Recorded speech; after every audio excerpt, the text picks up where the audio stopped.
Hi, welcome back. So we spoke about collecting data. Now let's look at the second task involved in data science, which is storing data, right? So a large amount of data actually is transactional and operational, or at least traditionally it was transactional and operational data. So what do I mean by transactional and operational? These are things like patient records, customer records, employee records, insurance claims, telephone bills, or reimbursement claims, inventory in different, say in a market, in a supermarket or in a hospital, invoices or purchase orders and things like that. So these are all records of transactions which are happening, and also records of things which happen on a daily basis for running the operations of an organization. Right? So these large organizations which have been existing for a long time, say in the 1950s and so on, they were generating a lot of such transactional and operational data, and they wanted to be able to store this somewhere so that it's preserved for later use, and you can pull up these records whenever required and so on, right? So this kind of data which was prevalent and which has this structured form, right? So here's one kind of example, right? So suppose you have an employee record. What you'll have is something which looks like a table. Of course, this table has very few columns than what typically you would store in an employee table. You just have the employee ID, you have the name, maybe you might have the first name, second name.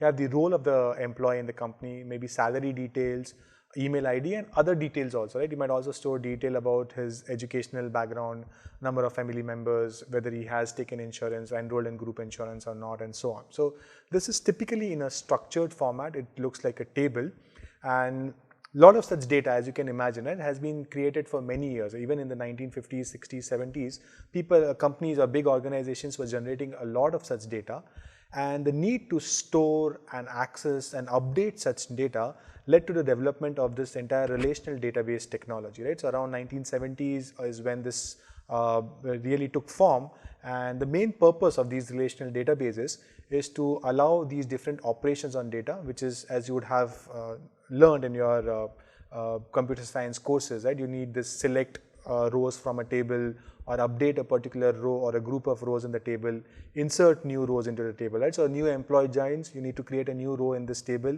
If an employee leaves the organization, then you might want to delete that row from the table, and so on, right? So these are the different operations that you typically do in a relational database, and this is what a relational database looks like. Just think tables when you talk about a relational database, right? But then there is also other kinds of data, right? So there are, what happens now is that as the companies started growing in the 1990s and so on, there were these very, very big organizations which had multiple sub-organizations within them, right? So let's take an example of a very big bank, and now this bank is, of course, involved in, of course, has customers who have bank accounts in the bank, but they also have credit cards. They're also investing through the bank, right? Maybe they are buying mutual funds or other kinds of investments, policies, and so on. They're taking to the bank. Now, all this data is actually being stored in multiple databases within the same organization, right? You can imagine that the accounts section, right, or which deals with these bank accounts, that unit of the bank might be different from the unit which deals with the credit cards, right? And same thing when you think about, say, Airtel today, right? So you have Airtel, where you could be a customer of Airtel because you have a phone or SIM card from them, or you might have the Airtel TV, or you have a broadband, right? And all these units are different sub-organizations within the larger Airtel organization, and all of them store data about you, right? So if your SIM card or your phone data is stored in one database, your broadband data or the metadata about it, right? I mean, since how many months you have this, what is your monthly bill, are you paying it on time, and so on. All those records are being maintained in a separate database. And then again, similarly, your Airtel TV details might be in a different database. So this is not a very uncommon situation in very big organizations where multiple relational databases are storing data about different aspects, often of the same customer, right? Because you could have all three of these services from Airtel, you could have all three of these services from a bank, right? You could have accounts, you could have credit cards, and you could also be investing through the bank. So all of this data is getting stored in multiple databases. Now, what happened is that now there's this need to integrate all of these data into one common repository. And why do you want to do that? Because you want to have support for analytics, right? I want to see that people who have my SIM card, are they also using broadband, and are they happy with both the services? Or is it that my SIM card service is better, my telephone service is better, but they are not very happy with my broadband and so on, right? Because the customer is the same across these two accounts. So that's why you want to do some analytics, and when data is stored in multiple databases, and if you don't link them together, you'll not be able to do any effective analysis on the data that you have, right? So this led to the development of what are known as data warehouses. So data warehouses is, again, you would have something that you would have heard in the context of data science in general or in data mining and so on. So think of data warehouses as a common repository where data from these multiple structured databases, right? So data warehouses again only deal with structured data. So data from these multiple structured databases gets accumulated and integrated into this common repository in a data warehouse. And the key distinction again from a relational database or a single database, as you see here, is that in a data warehouse you also have optimized for analytics, right? So what does that mean? That in the relational database you typically have technologies which optimize for your select or update or insert operations, because those are the operations that you care most about. In a data warehouse, you also have optimized them for analytics, right? So you optimize them for operations which require you to aggregate over a large number of rows in the database, right? And when I say large number, think of millions, right? That is the number of probably calls happening every day on Airtel, or the number of customers that certain companies might have and so on. It's millions of rows, and you want to do some aggregate, or you want to find out some differences in this large database. So these kind of analytical operations are what these data warehouses are optimized for, right? So that's the main difference from a relational database. One, it's a collection of many databases, and it also supports these analytical operations, right? Then, as this is 1990s when I'm talking about, where the need for data warehouses was felt.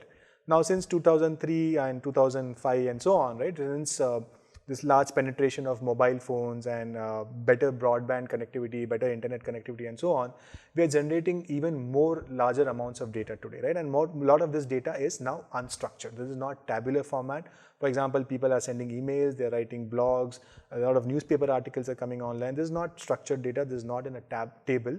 Similarly, so many images are getting uploaded on multiple social media websites. You also have videos on YouTube and other places.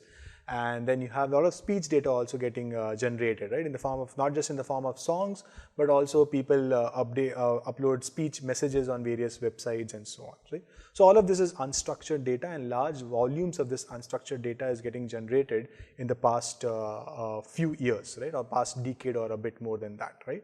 And few things which characterize this data is, one is high volume, right? The amount of data getting generated is just huge. So for example, 500 hours of video content gets uploaded on YouTube every minute, right? That's the order or magnitude at which data is getting generated. It's a very, very high volume data, right? And it also has high variety because it deals with different modalities. Compare this to the situation in the 50s and 90s when you just had structured data, mainly structured data, right? Everything stored in tables. Now you have a lot of variety. You have text, you have image, you have video, you have speech, and in addition, of course, you have all these structured transaction and operational data. And the third is velocity, the speed at which this data is getting generated. So again, coming back to my YouTube example, 500 hours every minute, right? So that's the speed at which this data is getting generated, right? So these three V's that you see here, volume, variety, and velocity, is what characterizes big data, right? And hence we say that we are in the era of big data. Big data is typically defined as data which comes with high volume, variety, and velocity. And this is a very, very interesting statistic, but it may not seem surprising to most of you, because you know that the amount of data getting generated is really huge. So since the evolution of writing, the amount of data collected over 5 millennia up to 2003 is estimated to be about 5 exabytes, right? And since 2013, humans are generating this same amount of data every day. So whatever we collected in 5 millennia is what we are generating every day today, right? That's the volume of the data, hence this big data, and that's why you hear of this term very often in the context of data science, right? So this big data, of course, comes with its own challenges of storage, because now the formats are different, it's unstructured and multiple varieties are there. So from relational databases, we moved on to data warehouses, and what we have today is something known as data lakes, right? So what is a data lake? A data lake is collection of all sorts of data that flows from within or outside the organization also, right? So today organizations are not just maintaining this traditional relational database that you see here, but they're also collecting data in semi-structured format like JSONs or XMLs. They're storing that data also. In addition, they're also collecting reviews and other things from outside of different, for example, people might not be posting reviews on your organization's website, but they might be talking about it in other Reddit forums or other discussion forums, and you're accumulating all of that data also, right? So think of a data lake as a large collection of data, structured, unstructured, currently usable or not usable, you don't care about. Everything that relates to my organization, I'll just keep dumping it into a data lake and not really bother whether that data is really usable right now. I am just hoping that in the future it will help me in some analytics, right? That's the general idea behind creating these large data lakes, right? And that also actually leads to a problem. Now many organizations have these data lakes, but then there's so much data inside, and they have, like, while collecting this data, they were not really careful in what to collect. And that's the idea, right? I just want to collect everything from everywhere. So now doing any analytics on type of that, isolating, okay, this data looks useful and the other does not, that has become a problem, right? So now many organizations come and tell us that we have this data lake, but now how do we make sense of it? But that's, I would say, a good problem to have, rather than have a problem where you don't have any data at all, right? So now just to give you a quick summary and how these different things relate to each other. So in relational databases, you were bothered about structured data only, think of tables. And this was optimized for SQL queries. What I mean by that is select, update, insert, and delete, right? These are the operations that you cared about. Data warehouses, again structured data. There's a collection of multiple relational databases, and this data is curated, unlike a data lake where you allow all data to flow in. Here you look at the different tables in your organization and say, okay, this is what I want to actually put in my data warehouse. This does not look very useful. This looks like some temporary data. I need not put that in my data warehouse. So it's well curated by a human and then put into a data warehouse, and it is optimized for analytics. You want to do these large aggregate operations on millions of rows and give some analytical insights into the data that you have, structured data that you have, right? Now data lake, on the other hand, is what is used for big data, because it's velocity, volume, and variety. All sorts of data, structured, unstructured, semi-structured, all sorts of data comes there. And of course, coming at a large speed, because you're just trying to get data from wherever you can, right? And of course, data which is related to your organization, but it's unlike a data warehouse, it's uncurated. What I mean by that is, once you just set up some crawlers to maybe get data from everywhere and different parts of the organization, but you're not being very careful on whether this data is really useful to me, whether I can do some analytics or not, and that's, you're not bothered about that. You're just hoping to collect all possible data, and in the future worry about how to use this data for getting some meaningful insights for your organization, right? And so what are the skills required? So you have seen these three different types of storage. I would call them units maybe, the relational databases, data warehouses, and data lakes. And to interact with them, you need some basic programming and engineering skills, right? So engineering comes in how to optimize database, how do you create indices so that the things that you query most on are stored in an index, and hence faster access is guaranteed. Of course, you need knowledge of relational databases, things like what is a foreign key, primary key, what are select, update, insert queries, what is the SQL syntax, and so on.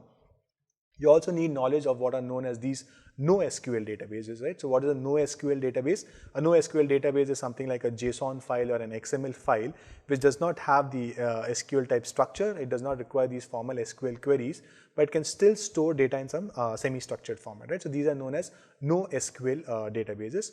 Then you also need knowledge of data warehouses if you're collecting data from multiple sources. And then of course knowledge of data lakes. And when you go to data lakes, when you're dealing with this big data and different forms and different variety and of data, you also need to have some other knowledge of some other engineering aspects like Hadoop, because now you need to store this data on a distributed file system and then access it and so on, right? So in those situations, if you're really working in an organization where you have a data lake, then some knowledge of Hadoop might also be required. Of course, again, all of this is not always required. You might be working in a small or medium business where you don't really have a data lake or even a data warehouse, right? You're just working with some structured data or maybe crawling data from some websites and so on, in which case knowledge of data warehouses, data lakes, how Hadoop and all is not required. And even the engineering skills required may be minimal because the data is not really so high in volume and so on, right? So this is just like a full list of things that you need. You need not need all of them in all situations is the message that I want to try, okay? So that's about storing data. I'll end this video here and then we'll come back and talk about processing data. Thank you.